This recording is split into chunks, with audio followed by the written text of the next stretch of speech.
ভূতবাগানের কথামালায় আজ শুনবে সুকুমার ভট্টাচার্য রচিত গল্প বাঁশি হাতে মানুষটি। আমার স্কুল খুলে গেছে। আমি আবার ক্লাসে এসে বসেছি। সিস্টার তার টেবিলের পাশে দাঁড়িয়ে পড়া বুঝিয়ে যাচ্ছেন। তার মুখের দিকে তাকিয়ে থাকলেও আমার মন কিন্তু ভাবছে অন্য কথা। কয়েক সপ্তাহ আগে যা ঘটে গেছে আমি এখন ভাবছি সেই কথাই। ঘটনাটা যেমন আশ্চর্যের তেমনি উত্তেজনাকর। শুনে সবাই বলবে অসম্ভব, এমন ঘটনা ঘটতেই পারে না। জবাবে আমি শুধু বলবো এমন ঘটনাও ঘটে। সেই মানুষটি বাঁশি হাতে, সেই বৃদ্ধ মানুষটি শুধুমাত্র বাঁশি বাজিয়ে আমাকে ঘর থেকে টেনে নিয়ে গিয়েছিল বাইরে। সপ্তাহ তিনেক আগের ঘটনা। বড়দিনের উৎসবের দিনগুলি পার হয়ে গেছে। আমার স্কুলের ছুটি তখনও ফুরোয়নি। আমি বাবা মার কাছে। তারা তো আর আমার মতন খ্রিস্টমাসের লম্বা ছুটি পান না। তাই দুজনেই সময় মাফিক অফিসে বেরিয়ে যান। সমস্ত দিনের মতো ফ্ল্যাটটিতে আমি একাই থাকি। এমন একলা রেখে যাওয়াটা আমার মা বাবা কেউ পছন্দ করতেন না, কিন্তু এছাড়া উপায়ও কিছু ছিল না। আমি একলাই থাকতাম, আর বেশ ভালোও লাগতো থাকতে। 12 বছর বয়স হলে হবে কি, নিজেকে বেশ বড় বলেই মনে হতো। যেন ফ্ল্যাটটা ভাড়া নিয়ে আমি একাই থাকি। তা বলে সমস্ত দিন আমি বসে কাটাই না। ব্রেকফাস্টের বাসনপত্র ধোয়া দিয়ে শুরু করে বিছানা গুছানো, ঘর পরিষ্কার সবই করে যাই পরপর। আমার স্কুলে থাকলে এসব কাজ মাকেই করতে হতো। এখন আমার ছুটি, তাই মাকে আর অত খাটতে দেই না। স্কুল খুলে গেলে সব অতি আবার করতে হবে তাকেই। আর ওই কটা কাজ সারতে কত আর সময় বা যায়? খুব জোর 11টা। তারপর সারা দিনটা সামনে পড়ে। কাজ বলতে কিচ্ছুই নেই। অতএব গল্পের বই পড়ো, কিংবা টেপ বাজিয়ে সেটার সঙ্গে গলা মিলিয়ে গান করো। খাওয়া দাওয়ার পর রেডিওটা দিতুম খুলে। শুনতে শুনতে ঘুম হয়ে যেত কিছুটা। তারপর বিকেল হলে দরজায় তালা লাগিয়ে বেরিয়ে পড়তাম রাস্তায়। আমার মায়ের আদেশ ছিল, বিকেল হলে ঘণ্টাখানেকের জন্য আমি যেন নিশ্চয়ই বেড়াতে বেরোই। এই রকম একদিন বেড়াতে বেরিয়ে রাস্তায় সেই বাঁশি হাতে মানুষটির সঙ্গে প্রথম দেখা হয়েছিল। ফ্ল্যাটের সামনের রাস্তাটা যেখানে গিয়ে ডান হাতে বাঁক নিয়েছে, ঠিক সেখানেই তিনি সেদিন দাঁড়িয়েছিলেন। বয়স্ক মানুষ, রোগা লিকলিকে চেহারা, মাথার সাদা ধবধবে চুলগুলো হাওয়ায় উঠছে। পরনের জামা প্যান্ট তেমন অপরিষ্কার না হলেও পুরনো, রংচটা। দুটি কঙ্কালসার হাতে একটি বাঁশি। আঙুলকটি বাঁশির ফুটোর উপর ওঠানামা করে সুরের মায়াজাল ছড়িয়ে দিয়েছে। প্রথম যেদিন আমি তাকে দেখি, কয়েক মিনিটের মতো বাঁশি শুনি এবং তার দিকে তাকাতে তাকাতে চলে যাই।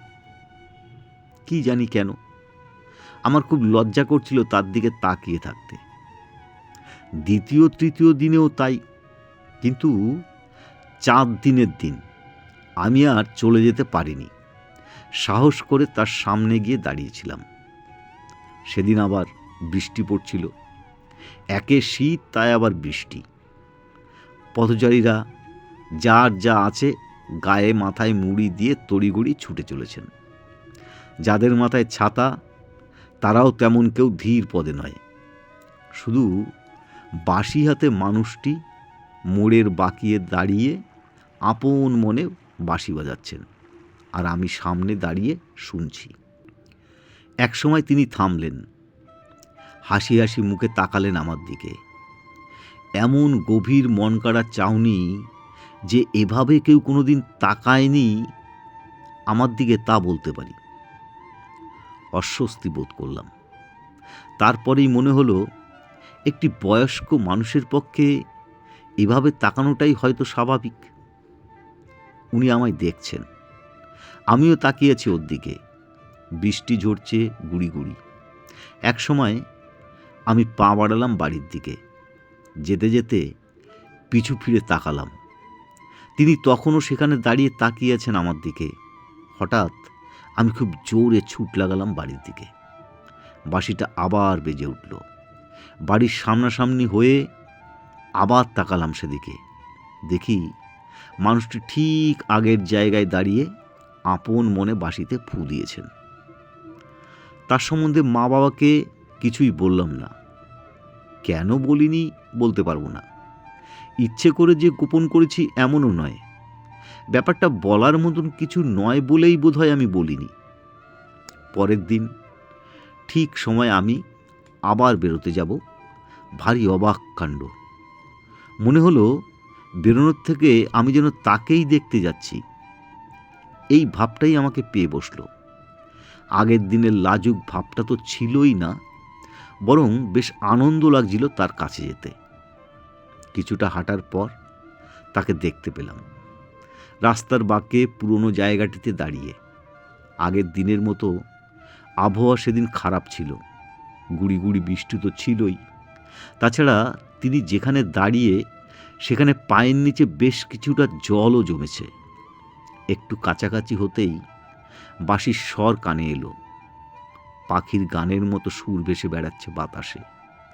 আমি দেখলাম তার পরনে যা কিছু সব ভিজে স্যাঁতসেঁতে। জুতো পরা পায়ের পাতাটাও ডুবে আছে জলে। তার সামনে গিয়ে দাঁড়িয়ে পড়লাম। আর তখনই বড় বড় ফোঁটায় চর বড়িয়ে বৃষ্টি নামল। কি জানি কেন ভিজে গেলেও আমি তাকে ফেলে চলে যেতে পারছি না। জিজ্ঞেস করলাম, আপনার কি খিদে পেয়েছে? কিছু খাবেন? বাঁশি বাজানো বন্ধ করে মাথা নাড়লেন তিনি। বেশ, তাহলে আসুন আমার সঙ্গে। বিকেলের জলখাবার মা যা রেখে গেছেন দুজনে ভাগ করে খাবো। বাড়ির দিকে হাঁটতে শুরু করলাম। দেখলাম তিনি পিছু পিছু আসছেন। ডাকলেও আমার কেমন ধারণা ছিল উনি হয়তো আসবেন না, কিন্তু তা নয়, উনি আসছেন। কিন্তু সেই সময় তাকে যেন কেমন রহস্যময় বলে মনে হলো। আমি হাঁটছি, রাস্তার ওপর আমার পায়ের ছাপ পড়ছে। লক্ষ্য করে দেখলাম ওনার কিন্তু পড়ছে না। ভাবলাম হয়তো বাঁশির গুণেই এমনটা হচ্ছে। ভগবান দত্ত কিছু একটা না থাকলে এত ভালো বাঁশি বাজানো যায় না। আমি কি করে বুঝব যে এটা সত্যি সত্যি খুব রহস্যময়? তবে মা বাবার কাছে শুনেছি পৃথিবীতে অনেক কিছু রহস্যময়। আমাদের যে জীবন, তার শুরুতেও সেই একই রহস্যের মায়াজাল। অতএব ছোটোখাটো সব ব্যাপার নিয়ে খুব একটা মাথা ঘামালে চলে না। সিঁড়ি দিয়ে আমি তাকে দোতলার ফ্ল্যাটে নিয়ে এলাম। মা আমার যেমনটি শিখিয়েছিলেন তেমনভাবে পাপোশে পা মুছে আমি ঘরে ঢুকলাম। কিন্তু তিনি তা করলেন না। সোজা ঘরের মধ্যে ঢুকে পড়লেন। অবাক হয়ে দেখলাম মেঝে কোনো রকম পায়ের ছাপ পড়ল না। বসার ঘরে এসে চেয়ারে এগিয়ে দিলাম। তিনি বসলে আমি ভেতরে চলে গেলাম। আমার জলখাবার থেকে কিছুটা নিয়ে এসে রাখলাম তার সামনে। বসলাম তার বিপরীতের চেয়ারটায়। দেখলাম তিনি তখন তাকিয়ে আছেন আমার দিকে। অস্বস্তিতে মুখ নামিয়ে নিলাম। আবার যখন তুললাম দেখলাম সেই একই ভাব। এই সময় খুব শান্তভাবে তিনি জিজ্ঞাসা করলেন, তুমি কি আমায় ভুলে গেছো? ভুলে গেছি? কখনো নয়, জোর গলায় বললাম। জানেন, কাল থেকে প্রায়ই আপনার কথা আমার মনে পড়ছে। না, আমি ঠিক এখনকার কথা বলছি না। তারপর বেশ কিছুটা দ্বিধা জানানো গলায় বললেন, আমি অন্য আর এক সময়ের কথা বলছি। অন্য আর এক সময়? হ্যাঁ, সে সময়ে আমাদের দুজনেরই বয়স খুব কম ছিল। এখনই তো আমার বয়স খুব কম। হুম, আমি এখনকার কথা বলছি না। এখন তুমি নতুন করে কম বয়স পেয়েছো। নিন, খেয়ে নিন। ঠিক আমার মা যেভাবে খেতে বলেন কতকটা সেইভাবেই কথাটা আমার মুখ দিয়ে বার হলো। আশ্চর্য, সময় বিশেষে আমিও কাউকে এভাবে বলতে পারি জানা ছিল না। তিনি কিন্তু কিছুই মুখে দিলেন না। বললেন, আমার মোটেই খিদে পায়নি। আমি শুধু তোমাকে কাছে পেতে চেয়েছিলাম তোমার সঙ্গে বসে কথা বলতে। তুমি কিন্তু দেখছি কিছুই মনে করতে পারছো না। আমি যা পরীক্ষা করতে চেয়েছিলাম বিফল হলো। আমি ফিরে যাচ্ছি। সঙ্গে সঙ্গে উঠে পড়লেন মানুষটি। কোনো রকম শব্দ না করে বেরিয়ে গেলেন ঘর থেকে। কিছুটা দূর হলেও আমি তার পিছু পিছু গেলাম সদর দরজা পর্যন্ত। দরজা খোলা বন্ধ কিছুই আমার চোখে পড়ল না, অথচ দেখলাম তিনি নেই। তারপর সেই পরিচিত বাঁশির সুর খুব মৃদুভাবে আমার কানে এলো রাস্তার থেকে। আমি ছুটে গিয়ে জানলা দিয়ে ঝুঁকে পড়ে তাকালাম রাস্তার দিকে। ডাইনে বাঁয়ে যত দূর চোখ যায় তাকিয়ে দেখলাম, তাকে দেখতে পেলাম না। শুধু বৃষ্টি, আগের মতো একটানা ঝিরঝিরে বৃষ্টি, হালকা সাদা চাদরের আড়াল তৈরি করে ঝরেই চলেছে। সন্ধ্যের পর মা ফিরলেন অফিস থেকে। বাদলা আবহাওয়ার জন্য তিনি যেন অন্য দিনের থেকেও ক্লান্ত। এসব ঘটনার কিছুই তাকে বললাম না। সত্যিকারের ভালো মেয়েরা মাকে যেমন চা করে খাওয়ায়, বিশ্রাম দেয় মাকে, আমিও তেমন করলাম। মানুষটির অদ্ভুত আচরণ এবং তার কথাগুলি আমার মাথায় ছিল। তাই পরের দিন ভালো করে বিকেলে হবার আগেই ফ্ল্যাটের তালা লাগিয়ে বেরিয়ে পড়লাম মানুষটির খোঁজে। সেদিন আর বৃষ্টি ছিল না। পড়ন্ত বিকেলের রোদ সোনা হয়ে ঝরিয়ে পড়ছে রাস্তায়, ঘরবাড়ি আর ফুটপাতের ধারের গাছগুলির উপরে। বাঁশি বাজানো মানুষটি সাধারণত যেখানে দাঁড়িয়ে থাকেন সে জায়গাটা ফাঁকা, কিন্তু তবু মৃদু হলেও সেই মিষ্টি বাঁশির সুর আমার কানে এলো। মনে হলো আর কয়েক পা এগিয়ে গেলেই হয়তোবা তার দেখা পাবো। এগিয়ে গেলাম। আমার কানে বাঁশির আওয়াজ আরও জোর হলো। দ্রুত কিছুটা এগিয়ে গেলাম। পরক্ষণে মনে হলো আওয়াজটা যেন আরও দূরে সরে গেল। বেশ কয়েকবার এমন হবার পর আমার মনে হলো বাঁশির সুরটা কি এক অমোঘ আকর্ষণে আমাকে দূরে টেনে নিয়ে চলেছে। কিছুতেই ফিরে যেতে পারছি না আমি। কবি ব্রাউনিংয়ের সেই কবিতাটি মনে পড়ল। গত বছর যেটি আমার পাঠ্য ছিল, একজনের বাঁশির আওয়াজে মুগ্ধ হয়ে একসঙ্গে অনেকগুলি শিশু তার পিছু নিয়েছিল, কিন্তু তাদের একজনও ফিরে আসেনি। যেখানে গিয়ে পড়লে মানুষের আর ফেরা নেই। আমি হয়তো তেমনি কোথাও চলেছি। এবার আমার অদৃশ্য হওয়ার পালা, কিন্তু তেমন হওয়াটা আমার ইচ্ছে নয়। তাই মন শক্ত করে নিজেকে মুক্ত করতে চাইলাম বাঁশির আকর্ষণ থেকে। পিছু ফিরে চাইলাম, কিন্তু বাঁশির আকর্ষণের কাছে আমার ইচ্ছাশক্তি কোনো কাজেই এলো না। আগের মতো এগিয়ে চললাম। বুঝতে পারছি বাড়ি থেকে আমি ক্রমশ দূরে সরে যাচ্ছি, কিন্তু আমার কিচ্ছু করার নেই। ইতিমধ্যে দুপাশের বাড়ি ঘর আর রাস্তা আমার কাছে অপরিচিত হয়ে উঠেছে। আমি যে কোথায় গিয়ে পড়েছি কিছুই ধারণা করতে পারছি না। ভয়ে গলাটা শুকিয়ে গেল। তবু হাঁটছি। এসো, আমার পিছনে পিছনে এসো বলে বাঁশি আমায় ডেকে নিয়ে চলেছে, আর আমি চলেছি। ঘণ্টা দেড়েক পর বিকেলের আলো ম্লান হয়ে সন্ধে নামলো। আরও কিছু পরে চারিদিকে একেবারে অন্ধকার। বাঁশি তখনও ডেকে চলেছে, আমি তখনও হেঁটেই চলেছি। এক সময় অবস্থার পরিবর্তন হলো। একটানা এতক্ষণ এগিয়ে চলার পর বাঁশির আওয়াজটা এক জায়গায় যেন থেমে দাঁড়ালো। আমি কিন্তু যেমন যাবার তেমন এগিয়ে যাচ্ছিলাম। সুরটা যেখানে উঠেছিল অন্ধকারে অনুমান করে তার কাছাকাছি হবার চেষ্টা করলাম। আমার ধারণা সেখানটায় পৌঁছতে পারলেই মানুষটির দেখা পাব। ঠিক জায়গায় পৌঁছতে আওয়াজটা আরও জোরে জোরে কাছে এসে বাজতে লাগলো, ঠিক যেন কানের পাশেই।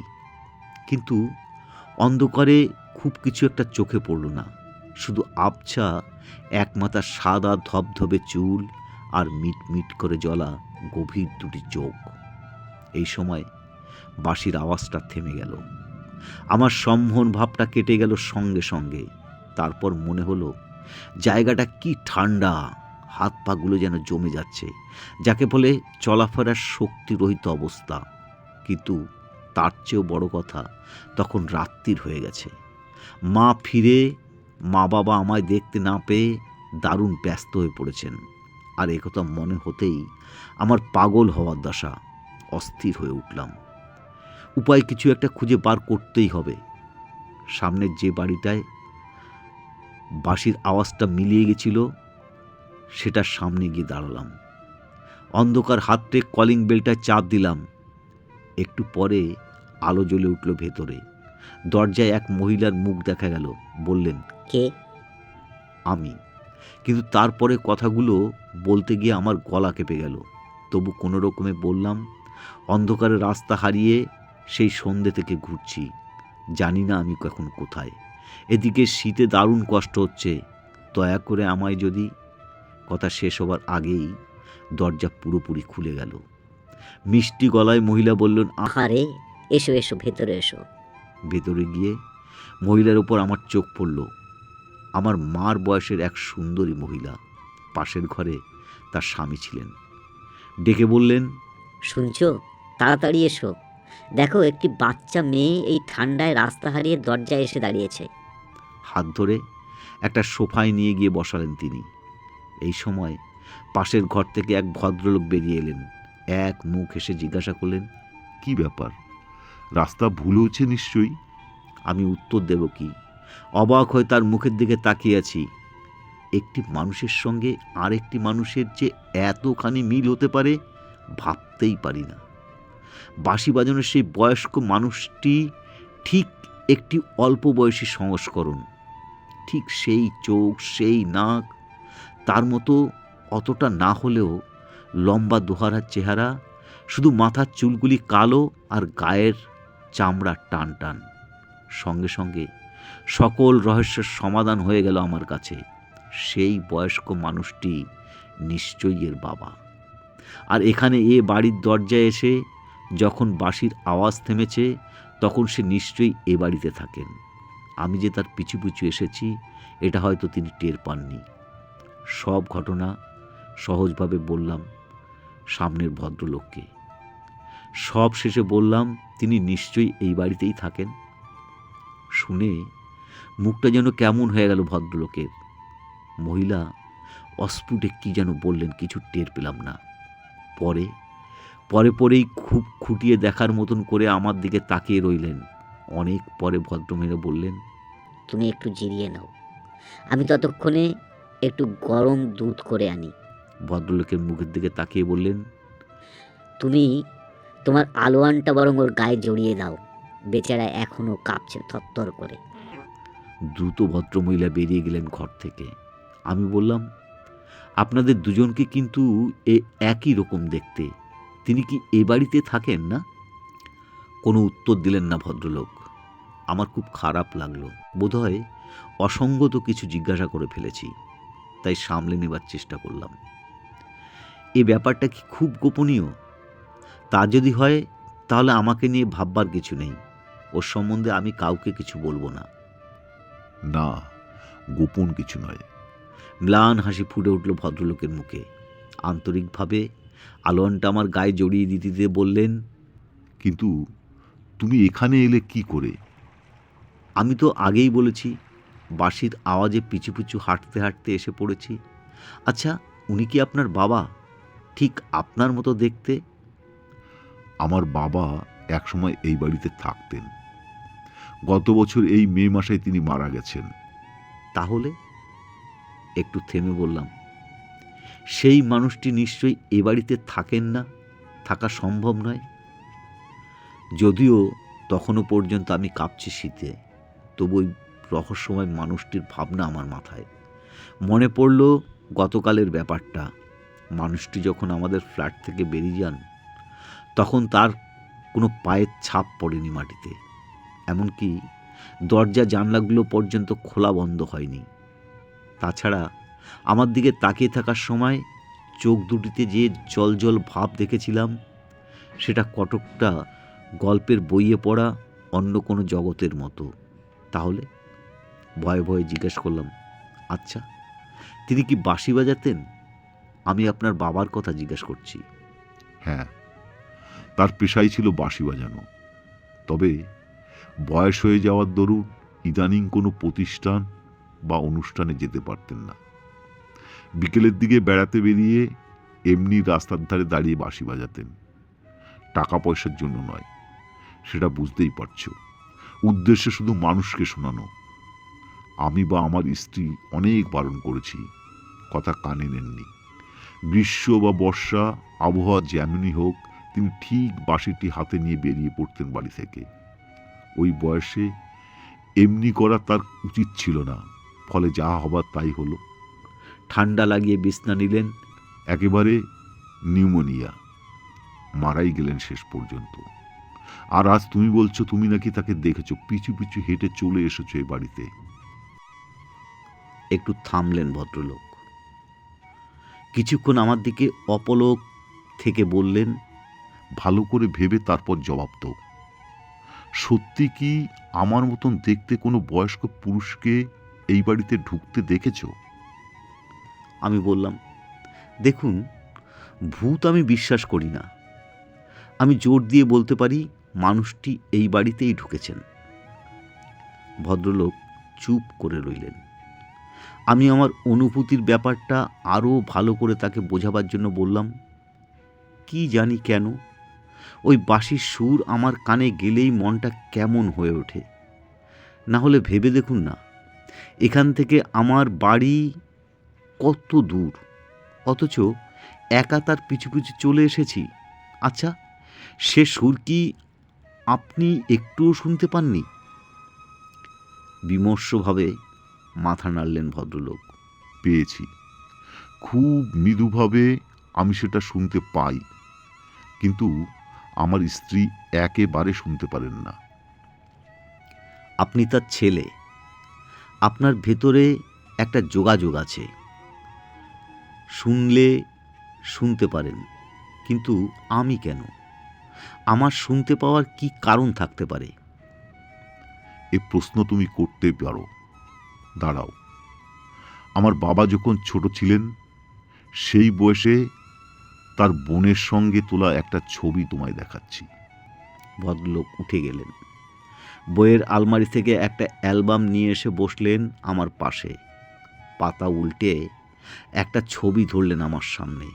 দেখলাম বহুদিন আগেকার একটা পুরনো ছবি। আগেকার দিনে যেমন বেশবাস ছিল, সেই রকম বেশভূষা পরে একটি ছেলে আর একটি মেয়ে হাত ধরাধরি করে বসে আছে। ছেলেটির বয়স খুব বেশি হলে 14 বছর আর মেয়েটির 12। কিন্তু চেহারার দিক থেকে মেয়েটির সঙ্গে আমার এত মিল যে অবাক হয়ে তাকিয়ে রইলাম ছবিটার দিকে। তারপরেই বাঁশি বাজানো মানুষটির কথাগুলো আমার মনে পড়ে গেল। তিনি আমার ফ্ল্যাটে বসেই প্রথমেই বলেছিলেন, তুমি আমাকে ভুলে গেছো। আমি অন্য আরেক সময়ের কথা বলছি, যখন আমরা দুজনে খুব ছোট ছিলাম। আমি তোমায় কাছে পেতে চেয়েছিলাম কথা বলতে। তুমি আজ কিছুই মনে করতে পারছো না? আমার পরীক্ষা কোনোই কাজে এলো না, আমি ফিরে যাচ্ছি। তারপর আমি আর তার দেখা পাইনি, শুধু বাঁশির আওয়াজ পেয়েছি। আর সেটাই শুনতে শুনতে এই বাড়িতে এসে পৌঁছেছি। ওই মেয়েটিকে কতকটা আমার মতো দেখতে, তাই না? আমি তাকালাম ভদ্রলোকের দিকে। এখন নিশ্চয়ই এর অনেক বয়স হয়েছে। না, এই ছবি তোলার কিছুদিন পরেই তিনি মারা যান। তাহলে অল্প বয়সে মারা গেছেন বলুন? হ্যাঁ, বোন মারা যাওয়ায় বাবা ভীষণ দুঃখ পেয়েছিলেন, কিছুতেই সামলে উঠতে পারেননি। সারা জীবন বোনের জন্য অপেক্ষা করেছেন। মারা যাওয়ার মাসখানেক আগেও আমার বাবা যে নতুন সুর রচনা করেছেন সেটা উৎসর্গ করেছেন তার বোনের নামে। তিনি বিশ্বাস করতেন নতুন করে জন্ম নিয়ে তার বোন এই অঞ্চলেই কোথাও না কোথাও আছেন। এই বিশ্বাস নিয়ে মৃত্যুর আগের দিন পর্যন্ত তিনি বোনকে খুঁজে বেরিয়েছেন। এই এই সময় গরম দুধ নিয়ে ভদ্রলোকের স্ত্রী ঘরের মধ্যে এলেন। বললেন, অতটুকু মেয়ের কাছে কি যাত্রা সব বলছো, কি গল্প করছো? তিনি ভদ্রলোকের হাত থেকে অ্যালবামটা প্রায় কেড়ে নিলেন। বিরক্ত হয়ে বললেন, এর সঙ্গে যদি বা কারো মুখের গড়নের মিল থাকে তাতে বা কি এসে যায়? এটা নিয়ে এত মাথা ঘামার কি আছে তা তো বুঝছি না। তুমি এইটুকু খেয়ে নাও তো। বলে দুধের কাপটা তিনি আমার হাতে ধরিয়ে দিলেন। তুমি তো শোনোনি, মেয়েটি ওর ভারী অদ্ভুত অভিজ্ঞতার কথা বলছিল। ভদ্রলোক কথার মোড় অন্যদিকে ঘোরাবার চেষ্টা করলেন। মহিলা কিচ্ছুই বললেন না। একসময় শেষ চুমুক দিয়ে দুধের কাপ নামিয়ে রাখলাম। উঠে দাঁড়ালেন ভদ্রলোক। গ্যারেজ থেকে গাড়ি বার করে আমাকে নিয়ে বেরিয়ে পড়লেন। ফ্ল্যাটের সামনে গাড়ি পার্ক করে উঠে এলেন দোতলা পর্যন্ত। আসল ঘটনাটা যে বাবা মাকে জানানো হবে না এ পরামর্শ আমরা আগেই করে নিয়েছিলাম। তাই আসল ব্যাপারটা ভদ্রলোককে কোনো উচ্চবাচ্য করলেন না। বেড়াতে বেরিয়ে পথ ভুল করে আমি যে তাদের বাড়ির কাছে গিয়ে পড়েছিলাম এইটুকু শুধু বললেন। আমাকে দেখে বাবা মা যেন হাঁপ ছেড়ে বাঁচলেন। বুঝতেই পেরেছিলেন আমার উপর কম ঝক্কি যায়নি, তাই একেবারে শুয়ে পড়তে বললেন। আমি চলে গেলাম। কিন্তু ওরা তিনজনে বসার ঘরে বেশ জমিয়ে গল্প শুরু করে দিল। খুব চাপা গলায় হলেও আমি বুঝতে পারলাম ওরা আমার ব্যাপার নিয়ে আলোচনা করছে। পরের দিন সকালে মা বললেন, যে ভদ্রলোক কাল তোকে পৌঁছে দিতে এসেছিলেন তিনি আমাদের আত্মীয়, যদিও খুব দূর সম্পর্কের। ওর প্রপিতামহ ছিলেন আমাদের প্রপিতামহের নিজের ভাই। তোকে নাকি অবিকল ওর পিসির মতো দেখতে, যদিও সে পিসি খুব অল্প বয়সেই মারা গেছেন। আমি চুপ করে রইলাম। মা বলেই চললেন, আমরা কেউ কাউকে চিনতাম না। দুপুরুষ আগে আমাদের ছাড়াছাড়ি হয়ে গেছিল। ভাগ্যিস তুই পথ হারিয়ে ওদের বাড়ি গিয়ে পড়েছিলি, তাই এই পরিবার আবার যোগাযোগ হলো। বল, এটা একটা অদ্ভুত ব্যাপার না? তাই বটে। এর বেশি আমি আর কিছু ভাঙিনি। আমি তো জানি বেড়াতে বেরিয়ে পথ হারিয়ে আমি কখনোই ওদের বাড়ির সামনে গিয়ে পড়িনি। সেই এক অদ্ভুত বাঁশির সুর আমায় ডেকে নিয়ে গিয়ে তুলেছিল ওদের বাড়িতে। পরের রবিবার নিমন্ত্রণ পেয়ে আমরা আমাদের নতুন আত্মীয়ের বাড়িতে গেলাম। আমার মা বাবাকে অ্যালবামের সেই ছবিটি দেখালেন ভদ্রলোক। আমার সঙ্গে আশ্চর্য মিল দেখে মা বাবা খুবই অবাক হলেন। নানা কথাবার্তার পর আমার বাবা বললেন, হেরিডিটি, যদিও এমনটি বড় একটা দেখা যায় না। ভদ্রলোক কিন্তু নিজের কোনো মন্তব্য প্রকাশ করেননি। পুনর্জন্মবাদের কথা তো নয়ই। আমি আগাগোড়া চুপ করে বসেছিলাম। ভদ্রলোকের স্ত্রী বেশ ঘটা করে তার শিল্পী শ্বশুরের গল্প করে গেলেন। আসল ঘটনার ধার দিয়েও গেলেন না। বুঝলাম বড়রা যত বড়ই হন, অলৌকিক বা বুদ্ধি দিয়ে যার নাগাল পাওয়া যায় না তেমন কোনো বিষয় আলোচনা করতে ভয় পান। এখন আমার স্কুল খুলে গেছে, আগেই বলেছি। ক্লাস করছি যথারীতি। তবু মাত্র সপ্তাহ আগের ঘটনা আমার কাছে বড়ই রহস্যময়। যদিও জানি এর সমাধান আমার সাধ্যের বাইরে, কিন্তু ঘটনাটা ঘটেছিল বলেই আমি খুব খুশি। ওটা আমার মনের দরজা খুলে দিয়ে গেছে। এখন বুঝি জীবনে ঘটে না কিংবা ঘটতে পারে না এমন কথা বোধ হয় জোর দিয়ে বলা যায় না। ভিন্ন জীবন কিংবা ভিন্ন জগতের কথাও বোধহয় উড়িয়ে দেওয়া যায় না।